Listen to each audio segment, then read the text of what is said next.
dinheiro esse país perdeu nesses 10 anos de atraso dessa empresa? Quanto salário deixou de ser pago? Quantas pessoas de ter benefício nesse país? Quanto que esse país perdeu na sua competitividade internacional? Até chegar ao ponto da gente eleger um psicopata para ser presidente desse país da República.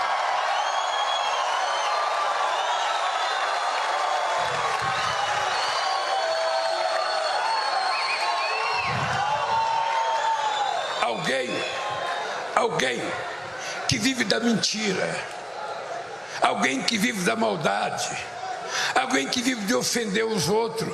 E é fácil, porque para ele todo mundo aqui é ladrão, para ele todo mundo aqui é comunista, para ele todo mundo aqui defende. O presidente Luiz Inácio Lula da Silva anunciou, nesta quinta-feira, 18, durante a cerimônia de retomada das obras da refinaria Abreu e Lima, em Ipojuca, Pernambuco, que a unidade, uma vez em pleno funcionamento, terá uma receita anual de 100 bilhões de dólares. O evento contou com a presença de autoridades locais, incluindo a governadora Raquel Lira e o ministro de Portos e Aeroportos, Silvio Costa Filho. A Petrobras e o governo federal prevêem a geração de aproximadamente 30 mil empregos diretos e indiretos, com a ampliação da refinaria. A iniciativa faz parte do Plano Estratégico de 2024 a 2028 da Petrobras e está integrada ao novo Programa de Aceleração do Crescimento. O projeto inclui a conclusão do Trem 2 da refinaria até 2028. Aumentando sua capacidade para processar 260 mil barris de petróleo por dia. Além da expansão, a refinaria Abreu e Lima incorporará a primeira unidade ISNO-X do refino brasileiro, dedicada à transformação de óxido de enxofre e óxido de nitrogênio em um novo produto comercializável. A construção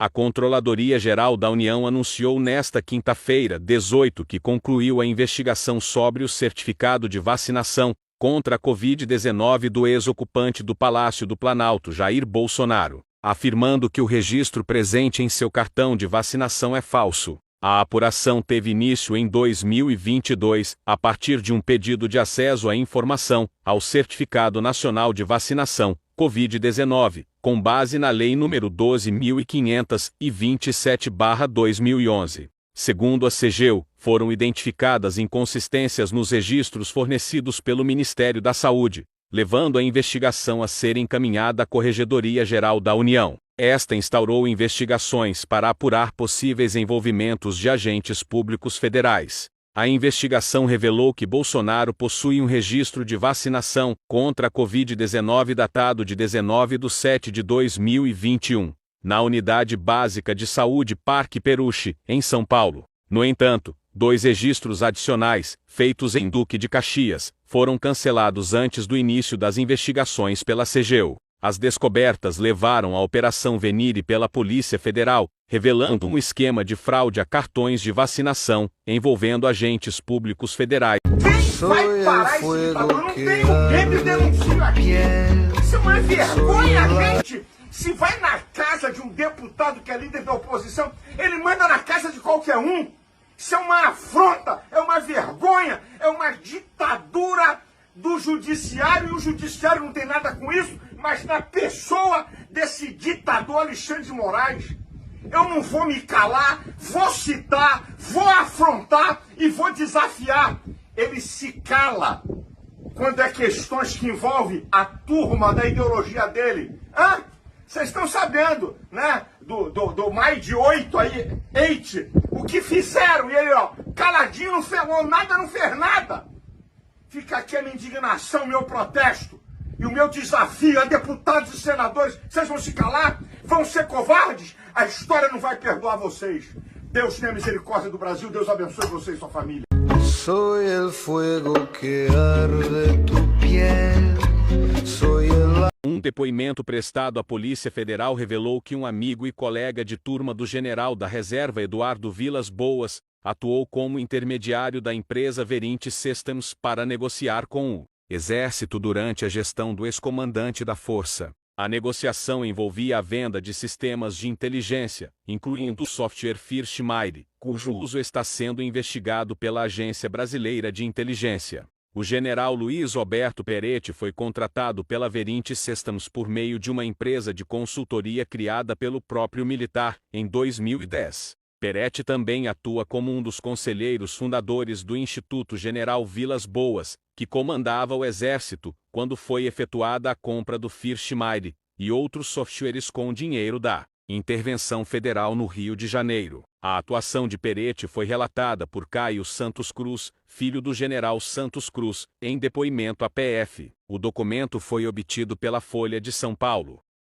O presidente Lula participou nesta quinta-feira, 18, do ato de formalização para a implantação do Parque Tecnológico Aeroespacial da Bahia e, durante discurso, voltou a criticar o desmonte da Petrobras ocorrido desde o golpe contra a presidente Dilma Rousseff e a privatização da Eletrobras no governo Jair Bolsonaro, classificando a venda da companhia como um escárnio. O presidente afirmou que, não fossem os retrocessos dos últimos anos, o Brasil já poderia ter se consolidado como a quinta economia do mundo. Esse país precisa se dar uma chance. Esse país é muito grande para ser tratado como se fosse um país pequeno. Esse país tem um potencial extraordinário, e nós já provamos isso 2 vezes. Esse país já poderia estar consagrado como a quinta economia do mundo há muito tempo. Mas há muita gente nesse país que teima em retroceder. O que fizeram com a nossa Petrobras? A privatização da Eletrobras. As pessoas não gostam que se fale, mas foi um escárnio que se fez nesse país, em um setor estratégico, como o setor. As frentes parlamentares evangélicas do Congresso Nacional e do Senado Federal emitiram uma nota conjunta nesta sexta-feira, 12,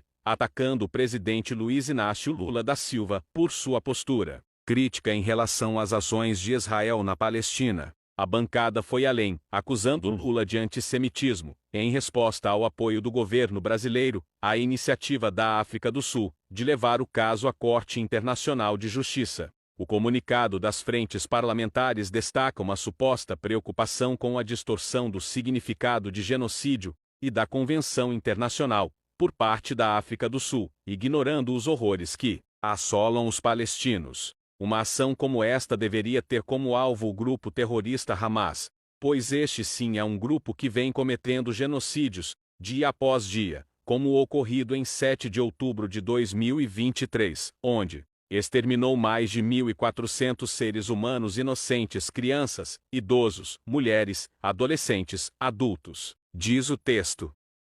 No seu primeiro mês à frente da Procuradoria-Geral da República, Paulo Gonet priorizou a organização administrativa, a formação da equipe e a preparação para as atividades no Supremo Tribunal Federal, que inicia o ano judiciário em 1º de fevereiro. Durante esse período, Gonet também direcionou sua atenção para os desdobramentos dos casos oriundos da CPI da Covid, envolvendo o ex-presidente Jair Bolsonaro, além das investigações relacionadas a delação do tenente-coronel Mauro Cid, ex-ajudante de ordens do ex-capitão. Gonet, em entrevista à colunista Miriam Leitão do Globo, assegurou que a PGR revisitará o conteúdo apresentado pela CPI da Covid, potencialmente impactando Bolsonaro. Diferentemente de seu antecessor, Augusto Aras, que arquivou os procedimentos, Gonet demonstrou disposição para reexaminar os casos. Em relação aos depoimentos de Cid, homologados pelo STF, espera-se que a nova gestão da PGR acelere as investigações, conforme indicado pela cúpula da Polícia Federal. Entre as tarefas pendentes, Gonet precisa definir os subprocuradores que atuarão nas primeira e segunda turmas do Supremo,